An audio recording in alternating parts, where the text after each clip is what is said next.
Well, good evening, everyone. And as you get settled in to watch the webinar, put in the chat where you're from. We like to see where everybody's from. That also lets me know the chat's working, which and it should be working. There we go. Reno. Oh, I love Reno. It's a beautiful place. California. Oh, another beautiful place. Iowa. Kalamazoo.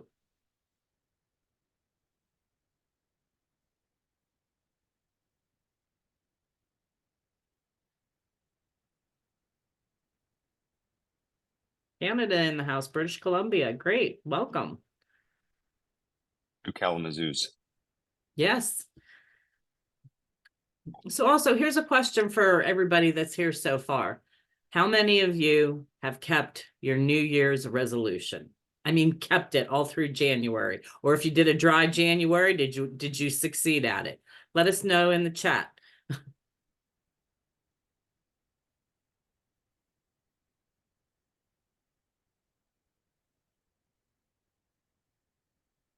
You don't do new. That's a good. Don't do New Year's resolutions, then you don't fail, right?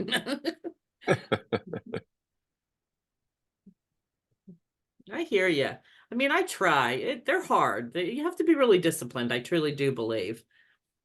And also, is anybody having any going to any good Super Bowl parties this weekend? What about you people in Vegas? Do we have anybody from Vegas?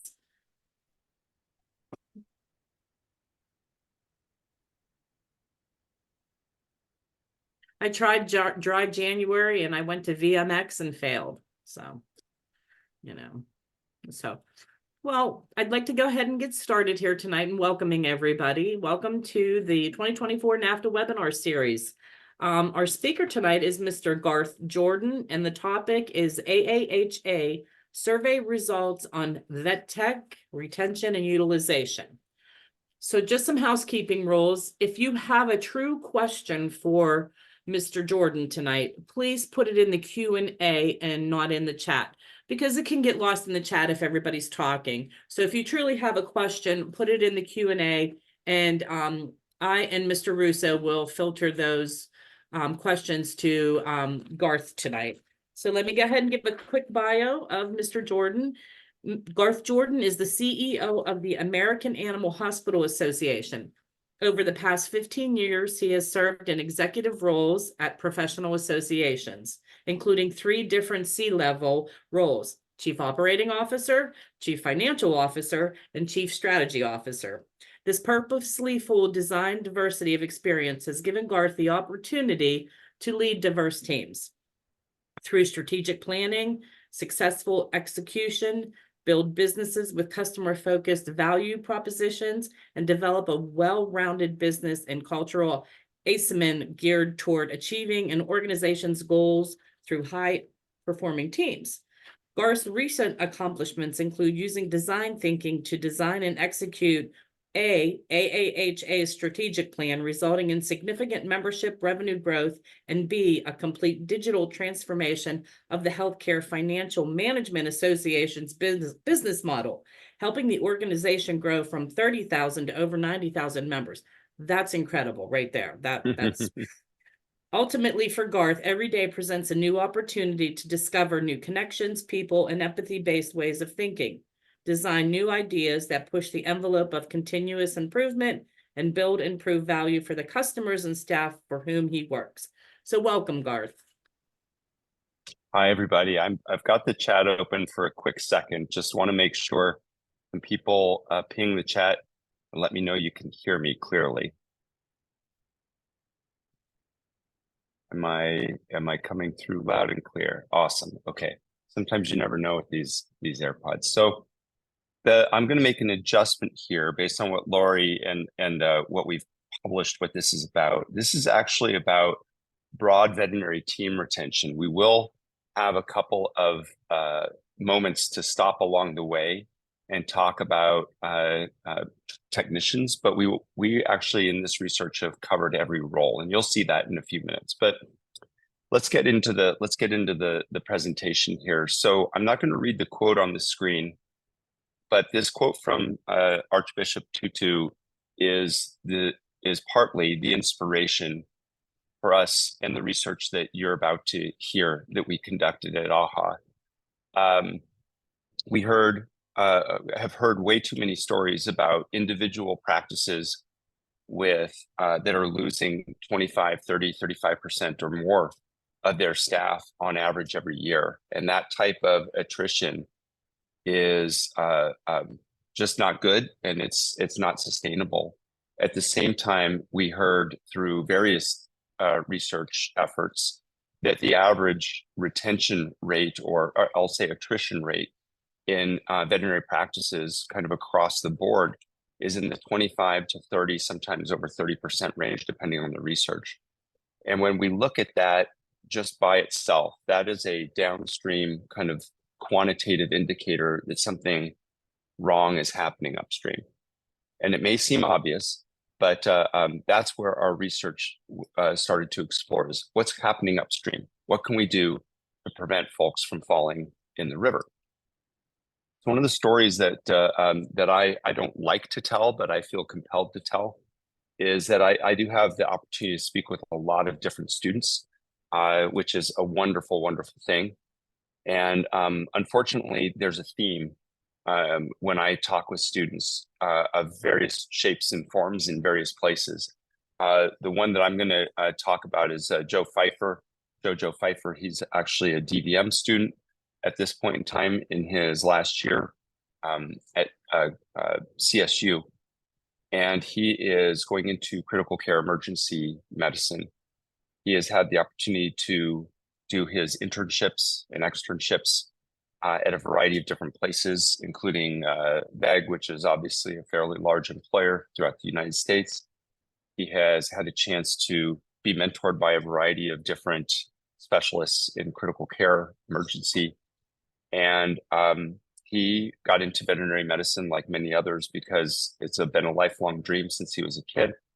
And he's had his eye on emergency practice for quite a while. He'll be, like many others, in significant debt when he gets out of school. But what's kind of aches my heart when I hear Jojo talk is that he is already planning his next career outside of the ER. And he's planning on a life of only about 5 to 7 years as an ER doc. And for a variety of factors, but it's from experiencing what he sees his more mature, age mature peers experiencing out in the field. And so what we're hearing even these days now from students is this idea that veterinary medicine is challenging to think of as a long-term career, let alone the fact that we're losing people now. We're now starting to see this retention issue seep dangerously into students' lives and perceptions, and it's seeping even further into the lives of high school, et cetera. And pretty soon we're going to earn this unfortunate brand as a community, as an ecosystem where folks maybe don't want to live out their future dreams. That's a rough way to start a presentation, and I apologize for that. But that was really the catalyst and the impetus for us doing some of this research. So this challenge that we're trying to define is often spoken of as a workforce crisis or workforce challenge. Some might call it a retention challenge. Some might call it something else. But those are, again, the downstream effects. And workforce challenge is too broad. What we wanted to do is for us to be able to solve something, we have to get more specific with what the challenge really is. And in our research, again, this is just validating some things that we've already heard through other research to start with here. But in our research of the veterinary team, so we're looking at all the roles in the veterinary team, we're finding that validating existing research out there, that 30%, when you say, what are your plans in the next year, 30% are saying that they're planning to leave their existing clinical practice. and only 70% are planning to stay. Now that number is statistically significant, plus or minus 3%. So sometimes you're going to see it a little bit worse. Sometimes you're going to see it a little bit better, but 30% are planning to leave their existing or current clinical practice. And of those, across the veterinary team, half of that 30% or 15% are saying that when they leave, they are planning on leaving clinical practice altogether. So if you have a couple 100,000 people working in clinical practice today, and 15% of them leave, you're saying that's 30,000 in the course of a year. They're going to leave clinical practice altogether. Some combination of DVMs, technicians, assistants, practice managers, medical directors, et cetera, are planning on leaving clinical practice altogether. There's a massive drain on our intellectual capital that's currently working in clinical practice. And of those, 9 out of 10 who say they're going to leave clinical practice say there's nothing we can do to get them to return. So now that's about, out of a couple 100,000 folks, that's 27,000. And there's more than 200,000 people working in clinical practice. But just to give ourselves the weight of these numbers, it's an important issue for us to say, to define the challenge behind why people are leaving.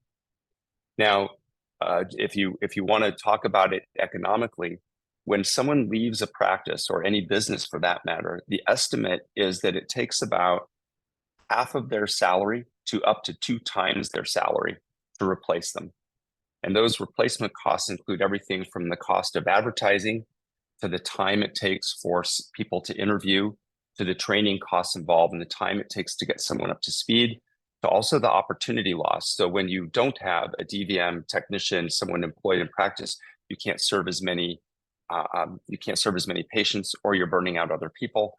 And so those all have economic costs associated with it. That 30% turnover has a minimum of a $1 to $5 billion cost to our relatively small ecosystem. That's a big financial hit. But more importantly, when you see high turnover, again, in any industry, but certainly our ecosystem for sure, you see high turnover in any team, there's a sense of loss. We lose our friends, we lose our coworkers. It's really hard to keep a team and a culture in feeling whole. So as people turn over, we create some kind of turmoil. Of course, if you can't be staffed holistically for a period of time, then you're chronically understaffed. You have upset clients. You see people burning out because they're working too many hours. There's all of this downstream effect from this poor attrition. So we believe that it's possible for every practice, and indeed our entire veterinary ecosystem, to have 90% retention or better. We're currently at about 70 to 75% retention. And when we say retention, we mean people staying in their practice and staying in their careers. It may sound like that's a lofty goal, but the 10% attrition would essentially amount to people who retire and a handful of other reasons for leaving practice. But for the bulk of it, it would be people who say, this is what my career is, I want to stay, and there's now good reason for me to stay, as opposed to taking the choice to opt out. So the way we're going to define this more upstream problem, and this is, again, this challenge is based on the research that I'm going to be getting into in more depth here, is that the upstream effect of bad retention or significant attrition is that we're not creating an environment that's fulfilling to needs and desires of the people who work in veterinary and clinical practices. And while that may sound simple and intuitive, there is the research that we worked on starts to define more specifically what those needs and desires are. So my analogy, as maybe as overly simplistic as it is that when I was young, I loved chameleons. And so I created a terrarium and bought my first chameleon when I was about 7 years old. And then by 7 years old, in 1 month, I had bought my second chameleon. And by the time I was 8, I had gone through about, probably a good 20 or 30 chameleons. And unfortunately, I killed all of them. And what I didn't understand, it's not because I didn't love my chameleons. I really, really wanted to have a chameleon in my room. what I didn't understand was how to create an ecosystem that was friendly to the chameleon. You know, the right temperature, the right water temperature, the right live food, the right humidity, the right warmth overnight, etc. In my dry, dank, cold Denver basement. I just couldn't, but I couldn't understand what I was doing wrong. And what we want to do is teach people like me how to create a better environment. So this 90% retention might sound difficult, might sound challenging to people, but this is where we are going to try to create a path to 90 for any individual practice, any group of practices, any organization that wants to try to get there. And I'm going to give a nod to McKinsey. You see at the bottom there, McKinsey is a large global research firm. They published a study in July of 2022 that was about global attrition across multiple demographics, geographic demographics, and across multiple industries. And their research was another inspiration for us. We took their research and we reverse engineered a piece of that research to bring you what we're going to show you today.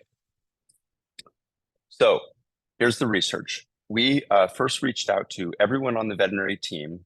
We sent out actually about 120,000, not 111,000 emails and invitations to unique individuals. We got almost 15,000 responses. That amounts to about an 11.5% response rate. These numbers are a little bit off. But the point here is that we got all the roles and we have statistical significance across all roles in the veterinary practice. We were very purposeful in understanding the practice, in both the individual roles as well as the practice as a whole. And the key questions that we asked were, first, we just had a question about, are you still practicing or not? But the key two questions that we asked were, if you're in a clinical practice today, what best describes your employment status?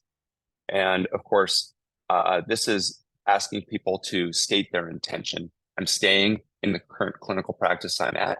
I plan on changing practices, or I'm going to move out of practice into another area of veterinary medicine.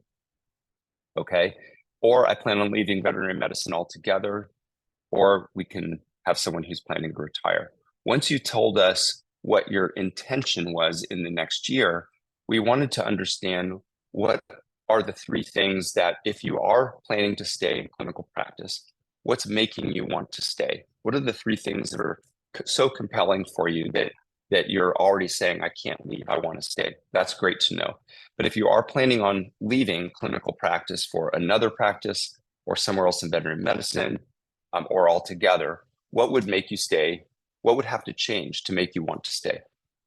And then if you've already left, what would make you come back? And there were standardized answers for these three things, but keep in mind that we're asking people, once we know their intention, what's making you want to stay, what would make you stay, what would make you come back?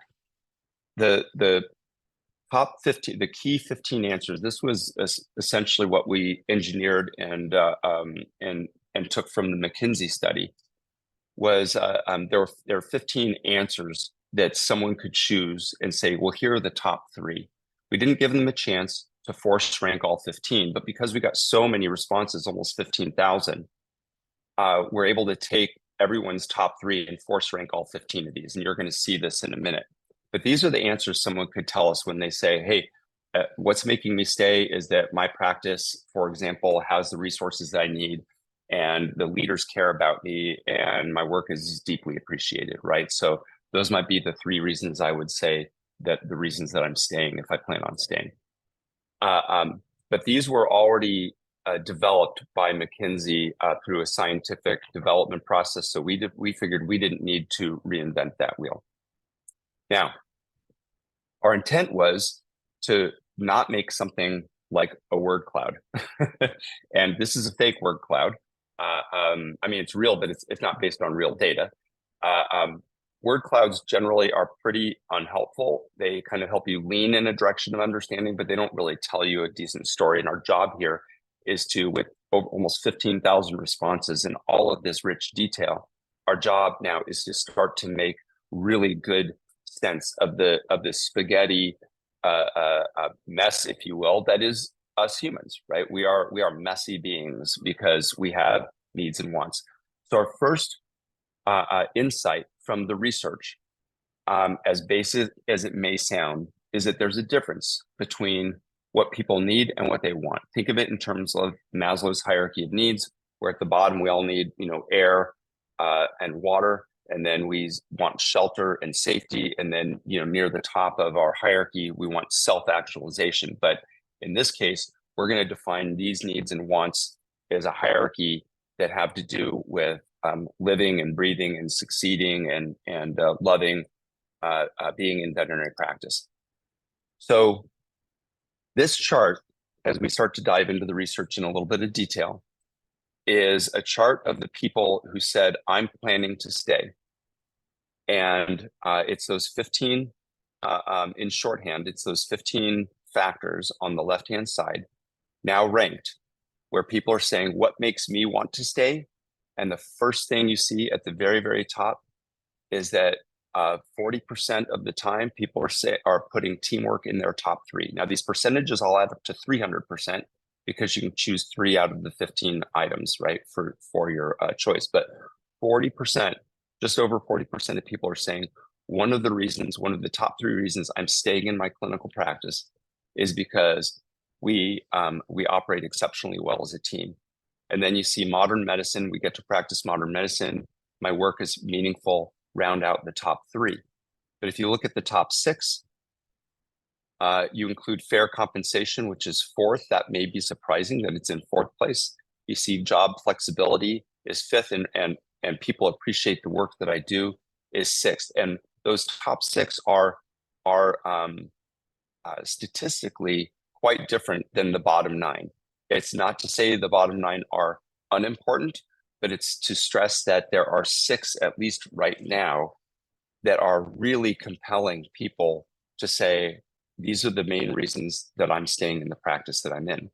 So this is globally, we're not looking at any one role. We're looking at what all of the roles in the veterinary team are telling us in this chart. So if we go now to the flip side of that, we're going to call these attrition factors. So these are the people who said, I'm planning on leaving my current clinical practice to go somewhere else. And when we asked them to give us the top 3 things that would need to change that would make them stay, this is now the result of that question. And what we see is fair compensation essentially jumps from 4th place to 1st place by a pretty significant margin. And so just over half of people are saying, in order for me to stay, my compensation needs to change. Then you see appreciation for work jump from I think it was 6th place to 2nd place, and we see career development make its way into the top 3. So our top 6 though are rounded out by teamwork, caring leadership, and strong job flexibility. Now we don't see as big of a differentiation between the top 6 or 7 as we compared to the bottom 8 or 9, but we do see some significant drop-off starting around insurance benefits, right? So we can kind of look at our top 7 here as being things that if these aren't done right, they kind of push people away. So again, this is across the veterinary team.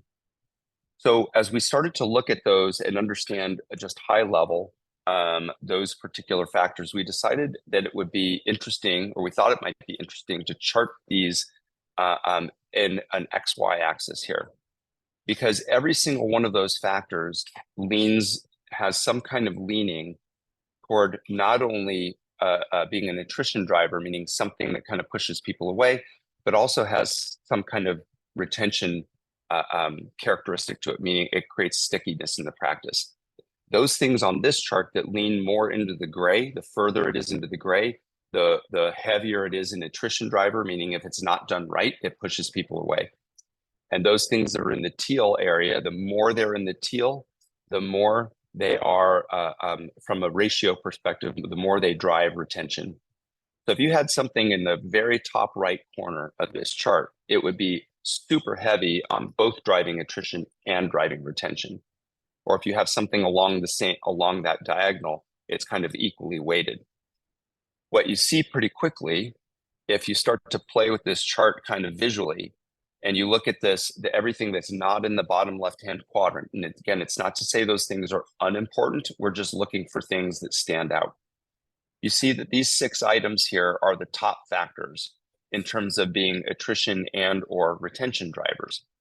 And what you see is that fair compensation and appreciation for work are the 2 that lean more toward attrition drivers. And if you think about them, we start to see, hey, thematically, these are more like needs in people's lives. I need decent compensation to live my life outside of work, and I need some kind of appreciation for work. I need to feel like my contribution is appreciated by the people that I work with, the people that I work for. And these other 4, while they're not 100% just retention drivers, they lean more towards retention, which is leaning more towards what I want out of my work, the desire that I have out of my work. I may not need it 100 as much, but I certainly want it. So some people may need job flexibility more than others, but others may just want it because it'd be nice to have it. I would really like to have work with a team that feels very cohesive, and certainly much more wanting than needing is I want to work in a place that operates with modern medicine and find meaning in my work. Those kind of higher level objects, factors on that hierarchy of needs. So when we look at it that way, one way to think about this, other than a Maslow's hierarchy of needs, is in almost a spectrum, where on the left we have needs, and then across the spectrum from left to right, things start to lean more heavily into this is what people want. So needs being attrition drivers if they're not there. You're kind of pushing me away. And things on the right, if they are there, they're creating stickiness in the practice. But if they're not there, they're not necessarily pushing me away from the practice. So we're going to revisit that spectrum in a little bit. But another one of the insights that we found from our research is that we're starting to now dive from not just looking at this as holistically as a team or across all the roles, but we can dive into a bit of understanding of individual roles. So I'm going to stop sharing this screen, and I hope start sharing another screen. Let me find it.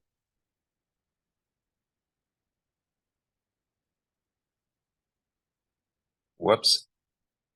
I lost hold on one second. I'm going to get into the graphic here. All right, just to check, are you all seeing a website that says snazzy?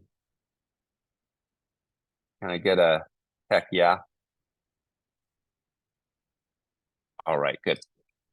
So this is now, I'm going to make this a little bit larger for y'all. At least I'm going to try to make it larger.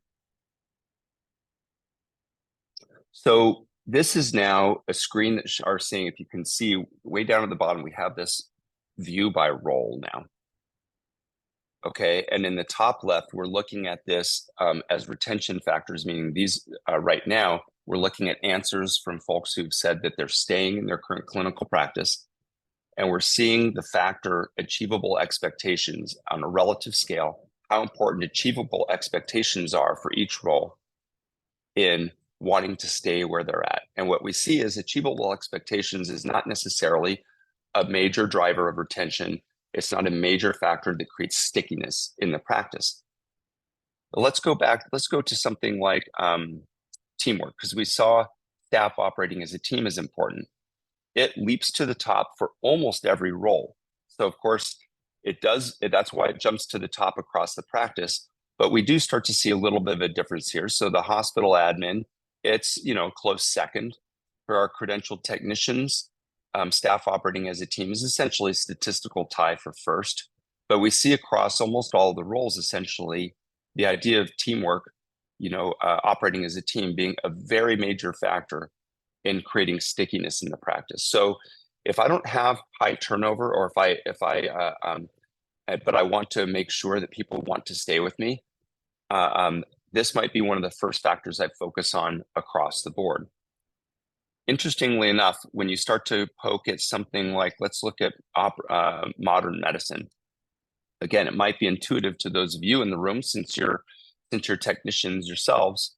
But what we see with modern medicine is that that factor is the leading factor for credentialed technicians and a tie for DVMs, associate DVMs, and very high up there for medical directors when it comes to creating stickiness in a practice. These are not, if modern medicine is not here, it doesn't mean it'll drive me away, but it does create stickiness relative to the other roles.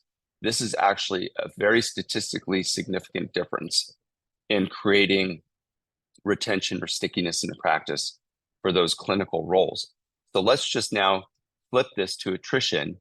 And what we see is modern medicine. This is where we get the idea that modern medicine, if we're not practicing modern medicine, it is not necessarily the leading factor that if I've already decided to leave, it's not a factor that's going to make me want to stay.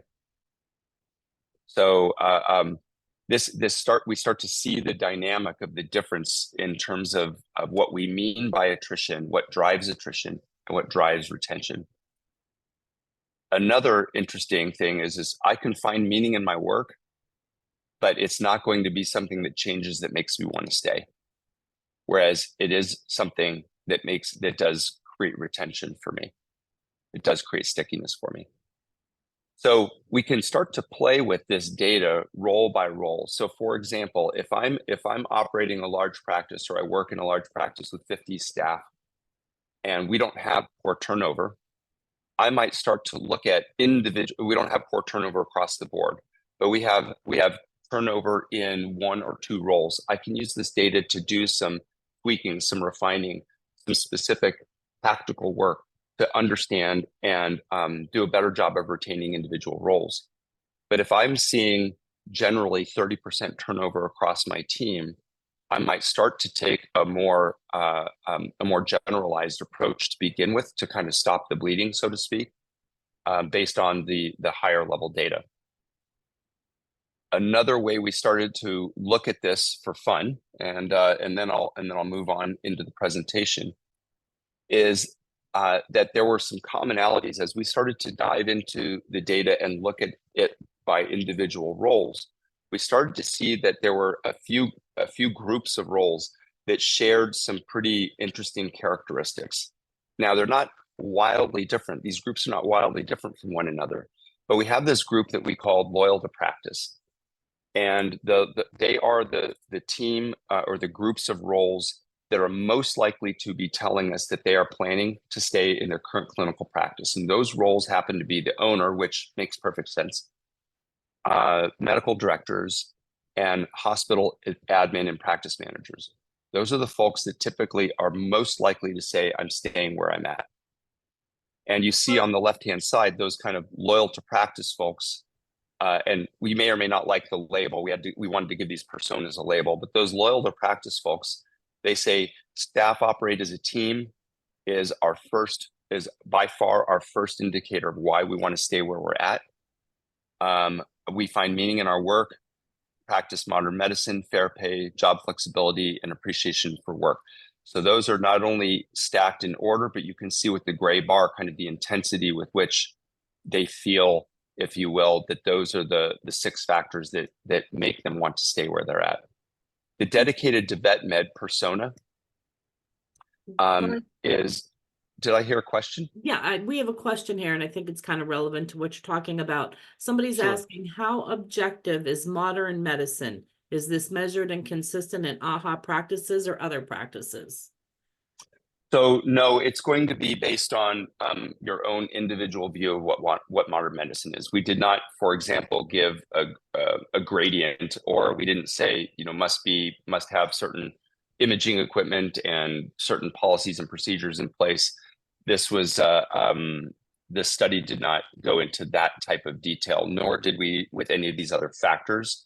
So this is a personal judgment call.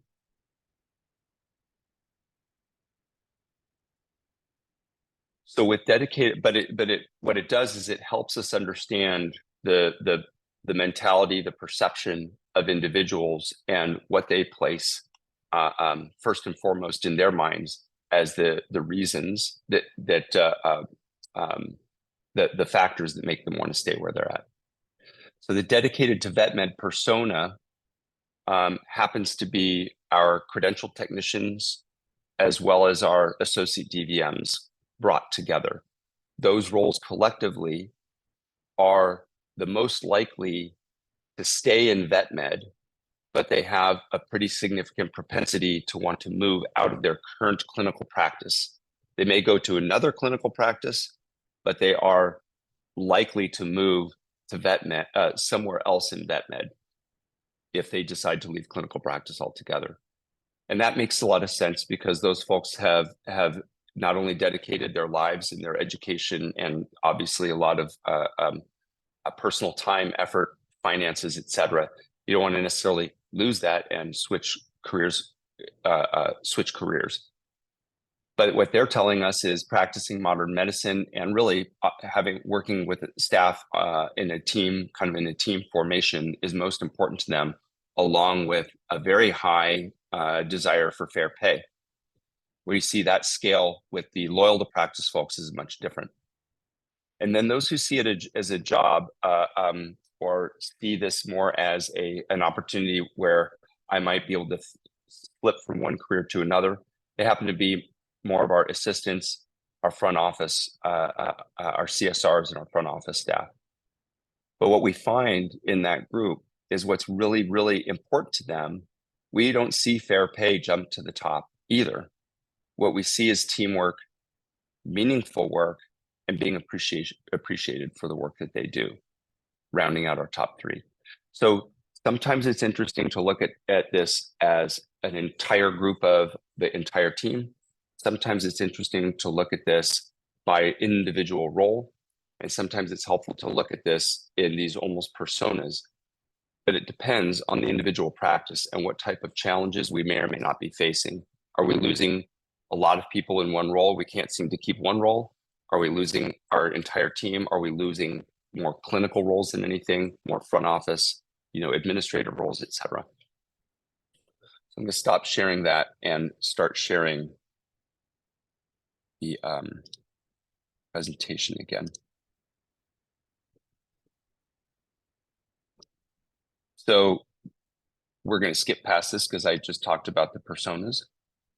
So these retention attrition factors, it was important to note that these top 6 retention attrition factors are what seems to be common across all the roles and all the personas that they're staying. But we saw when we looked at those personas, they're in different priorities and at different intensities.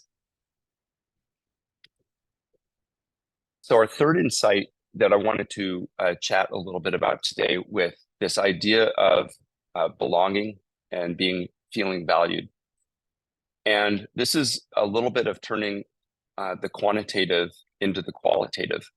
And so for those who just want to go straight quantitative, pure science, this is where we get into the art of taking data and turning it into something that we can do something with when it comes to the humans, the people that we work with. So what we're going to look at very carefully is the data around the people who say they are planning to leave. So we have thousands of those, 30% of our original respondents, almost 5,000 people told us that they are planning to leave in the next year. So what we want to do is start to understand how to prevent that from happening, how to stop the drop, right? They're not leaving yet, but they're planning to. How do we get them to stay? One way to think about this is to go back to this chart and look at it a little bit differently and examine the attrition extremes. So I can draw a vertical line anywhere along that x-axis. I just happen to stop it here because now we have 7 items that are above, seven factors that are above it. And sometimes we can't just look at everything all at once. We've got to make a choice about what we think are the most influential factors first. But if we stop the line here, one of the things that comes out of this, and you can choose to disagree with what I'm saying here. This is now taking data and quantitative data and turning it into a qualitative theory. And that is that these red dots about fair compensation, appreciate my work, my contribution, show me a little flexibility in my role and or my job schedule, support my well-being, give me some career development opportunities, and care about me as a leader. Those really have a common theme across all of them, and that is value me as a person. It's more than just paying me well, although it is about paying me well. It's more than just appreciating my work, right? There are multiple dimensions here about what it means to show someone that you value who they are, what they do, how they contribute, what kind of team member they are, etc. And then on top of that, when we add teamwork and again, carrying leadership into the mix, what we're also showing people is that they belong in this workplace, right? You are part of something that's a bigger than who you are as an individual. Most of us seek out some type of place of belonging, whether that is we go to play soccer in the park with friends. We have different friend groups, hobby groups, church, religious groups, whatever the case may be. We're looking for places of belonging. And work is no different for many people because of how much time we spend there, how much energy we spend there. They want to feel like they belong. So when you think about what is to the right of that vertical line, not just quantitatively, but qualitatively, this is people telling us through a survey that if you can show me that I'm valued and show me that I belong, I'm a lot less likely to consider leaving the place where I currently work. Now we can break that down by the individual role. Again, this is the group, this is now by role, folks who have said, I'm thinking about leaving. And then by role, them saying, here's what you need to do first, second, third, fourth, fifth, in order to get me to stay. Here are the things you have to change. And we see fair pay rise to the top, may or may not be a surprise to you, but we also see some commonalities across this. And this is getting back to this theme of value, right? Pay me and appreciate me. Those are kind of our first two big value statements. And we see how common these are across every single role. In fact, it's in the top three for everybody except for the DVM associate. We have fair pay and work is appreciated in the associate DVM in their top four anyway. Then we add the other kind of qualitative value statements, right? Care about me as a leader, show me some flexibility in my role and in my schedule, invest in my career, support my well-being. Those kind of value statements are in almost everybody's top 50%.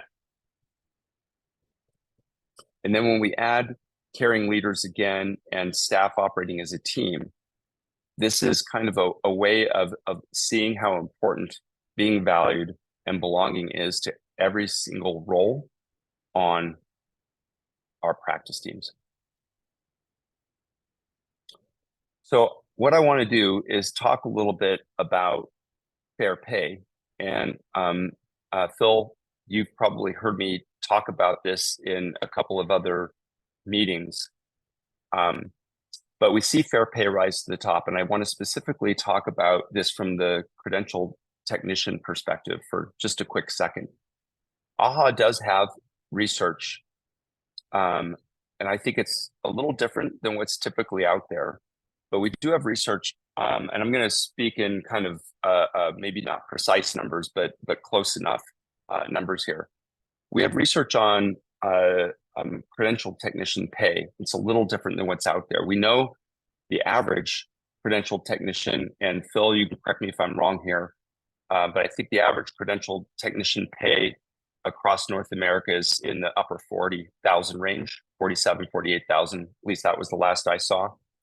When we conduct our research, at least we validated that number. We got about the same number. But we asked a different question. Not only what are you currently paid, but what do you think you should be paid? And we gave credentialed technicians a slider scale. We didn't just put a random number out there or a range of numbers. We gave them a slider between whatever it was, $10,000 and $140,000, and said, place this slider where you think you should be paid, what your compensation should be. And interestingly enough, the what they are paid, the average was 47, 48,000. And what they felt they should be paid, the average was right at about 62,000, which at the time, about a year and a half ago, was at least according to the MIT calculator, almost spot on living wage. So it's not like credentialed technicians were asking for, 100,000. They were asking for what I interpret as just a very fair living wage. The more interesting, I think, thing that came out of this was we also asked team members on the veterinary team, like the DVM associate, like the veterinary assistant, like the practice manager, we asked those team members what they felt the credentialed technician ought to be paid, not what they currently pay them, what they ought to be paid. And they came back with something in the very high 50,000 range, very close to how the credentialed technicians valued themselves financially. So the interesting thing is, from a perception perspective, between the roles on the team, there is not a significant gap in the perception of the financial value of the contributions of a credentialed technician. And I think that's incredibly important, because as we think about and ask for and work toward better pay for any role, but in this case for credentialed technicians, it would be exceptionally hard to close the gap if our perceptions were far apart, but they're not far apart. I think that's an exceptionally wonderful first step to have in our hip pocket. The second then is to say, well, if it's more about affordability and not about perception, what can we do to afford the closing of that gap from where we are at the high 40s to the low 60s? And one of the simple solutions that we believe is out there through our new guidelines, our newer guidelines, are the technician utilization guidelines, and helping practices have a better understanding how to take advantage of, in a healthy way, the full skill set and desire and career of veterinary technicians in the workplace, so that DVMs can also do free up some of their time on other work, and that creates a much healthier financial ecosystem for everyone, and that allows the practice to pay their staff better. So I wanted to spend a little time on that, because I think it's important to, at the very first, if you walk away with anything from that piece of this conversation, it's to understand that, at least perception-wise, we are not far apart at all, perception-wise, on what we ought to be paying our team members. Now, I want to tell a quick story about the credentialed technicians that work at AAHA. When I started at AAHA, across the board, so we employ almost 30 credentialed technicians, by the way, out of about 70 staff now.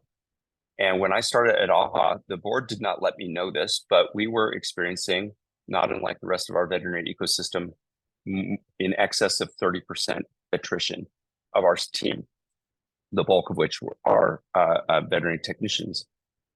And that poor attrition rate, I also experienced in my first year at AAHA. So the previous 1 or 2 years prior to me arriving, as well as my first year, were all 30% or worse attrition.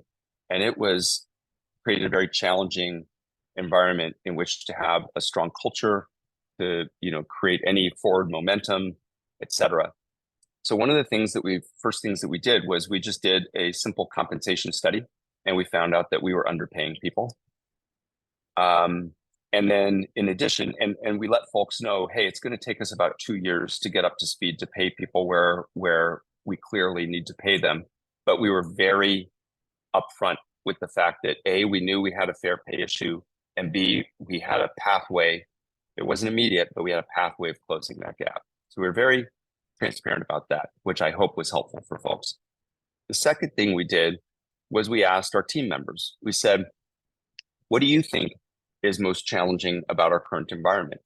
And they replied, well, we're not operating as a team, especially in our accreditation team, and we don't really feel like there's much career development opportunity. So we said, well, okay, you clearly have some ideas on not only what's wrong, but where you might like this to go. So we asked our team, It wasn't me in a dark room by myself trying to fix this. We asked our team to come up with ideas to fix and to work on how we do a better job of operating as a team and offering folks career development opportunities.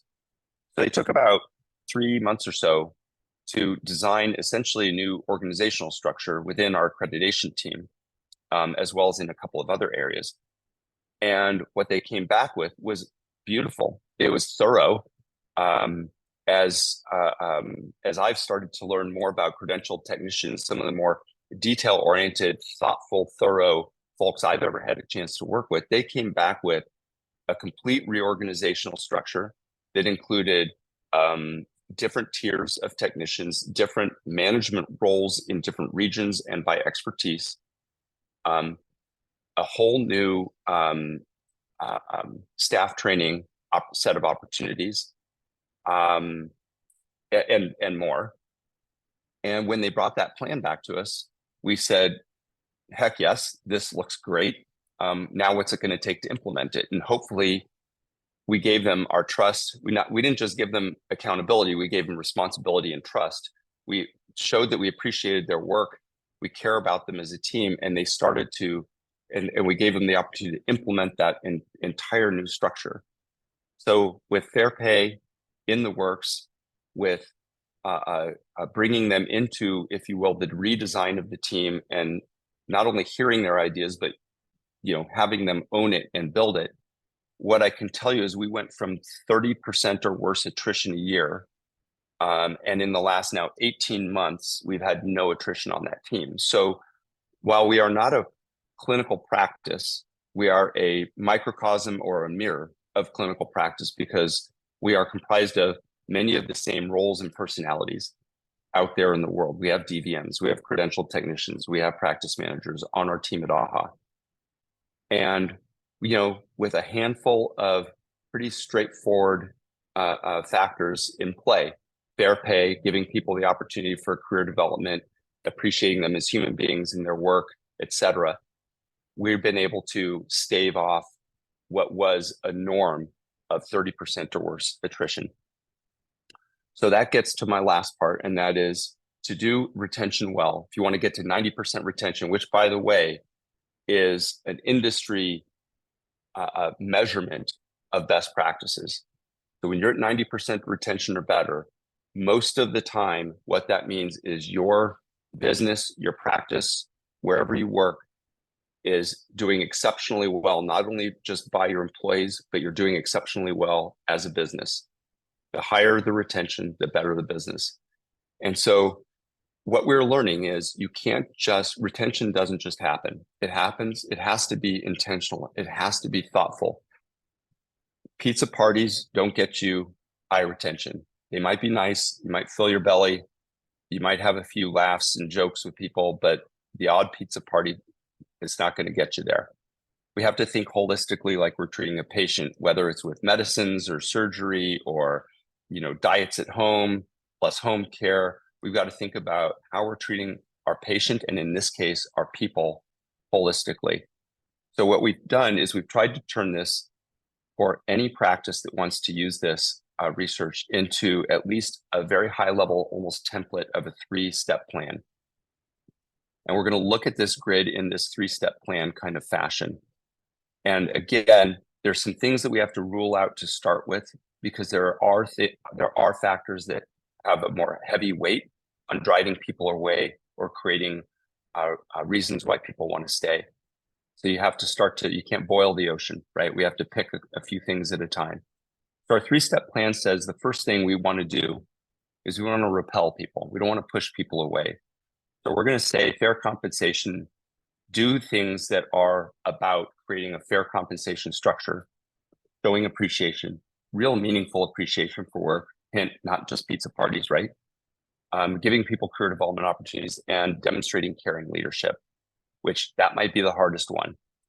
But those are the things that if you want to stop your bleeding, you got to do those first. Secondarily, if you want to start to make your practice sticky, if your retention isn't that bad, say you're at 80% retention, you want to create some stickiness, start thinking about how you're going to support well-being, develop more flexible roles and flexible schedules, and develop your staff as a team together.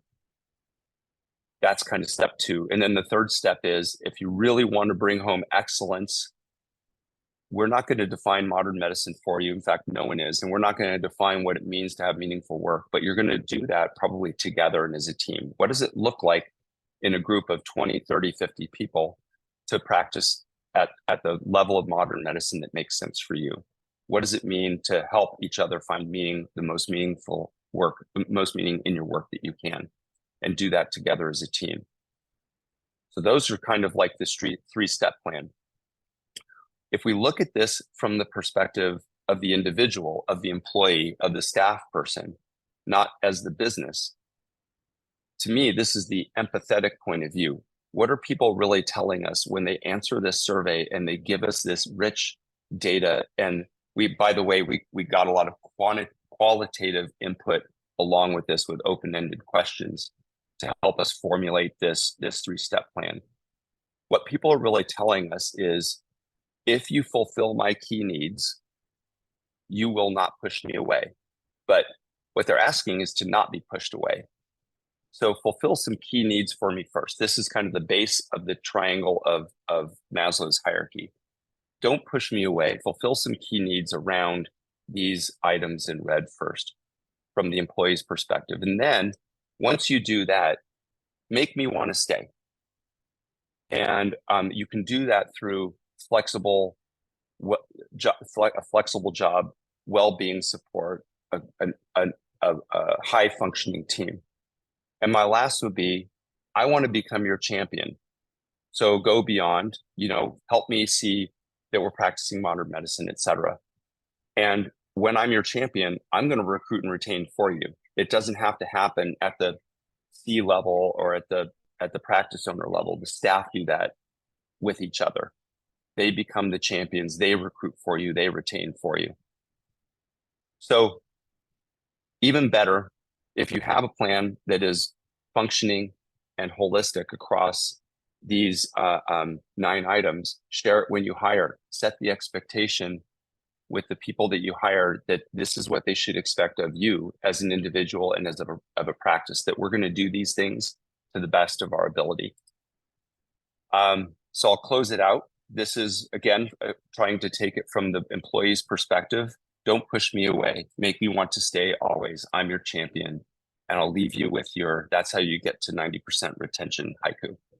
So I will stop sharing at that point in time and see if we got any questions. Yes, we do. I've held them for you. One of the ones here, does AAHA board have seats for credentialed veterinary technicians? We do. We have a very small board. We have a board of 8, and a role is for practice management. And recently, I am very proud to say we do have a role for a credentialed veterinary technician on the board. Okay. Another one, do veterinary team members know how to articulate their needs, wants, and being valued and belonging, or is this shouldered by the management leadership to take this on? Ooh, that's a really good question. Personally, I think it's both bottom up, if you want to call it that, and top down, if you want to call it that, or I think it needs to be both grassroots. I think we as individuals need to be able to advocate for ourselves for the needs and wants that we have, that we have, or that we want out of where we work.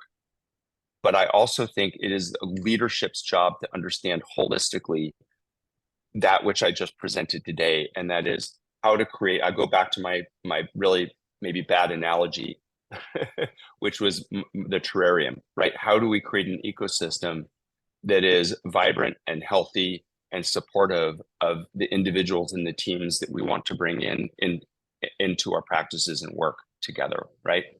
So in my mind, the more we as individuals understand these needs and wants, and the more we communicate them, the more we help our leaders understand it. But reverse, the leaders need to understand it too, right? And so my hope is with this research and the way we're trying to frame it, not in a pejorative way, but in a helpful way. Like we can create this ecosystem that is incredibly supportive without this isn't rocket science. This isn't that hard.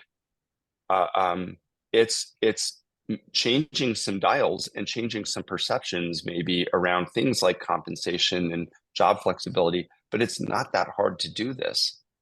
And what we're hoping we can do is get to a tipping point where enough employers understand this, where they're able to speak this language and help individuals who also speak this language find this path where their needs and wants are well taken care of. Um, we're going to publish this in a paper in the Maslow's triangle as opposed to that spectrum that I showed in this presentation. And hopefully we can kind of coin this idea of the veterinary team hierarchy of needs, right? And get more people using it and thinking about it and building not only their environments but tools to help our leaders and our staff understand what they need to do to kind of round out that hierarchy. And then here's another one. Did you receive any answers, results on exactly what appreciation is or looks like to those surveyed? We did actually. So that was in some of the qualitative results. And it was funny because the pizza party thing that I pulled out was actually a quote from several people who said, "I need to be appreciated. It's more than just a pizza party." Right? And appreciation, what the theme that I got out of it. So the answer is yes. And the theme that I got from people is appreciation is literally just from the heart, right? Because compensation is one form of appreciation, and that is a separate factor. So we're not talking about just compensation. People feel appreciated, yes, when they're paid well, yes, when they have some career development opportunities, right? But it's also something else. It's about a relationship. So if I love Ted Lasso, right? When Ted Lasso says to someone, I know it's a show, but I have to bring it up. When Ted Lasso says to someone, "I appreciate you," you get this deep feeling of that guy means it, right? And so, that empathy, yes, that empathetic view to say, and empathy doesn't mean I feel sorry for you. Empathy means is I understand that you want and need appreciation as a human being. I value your contributions. How do I show someone else that I value the contribution that they make to the workplace where we're at together?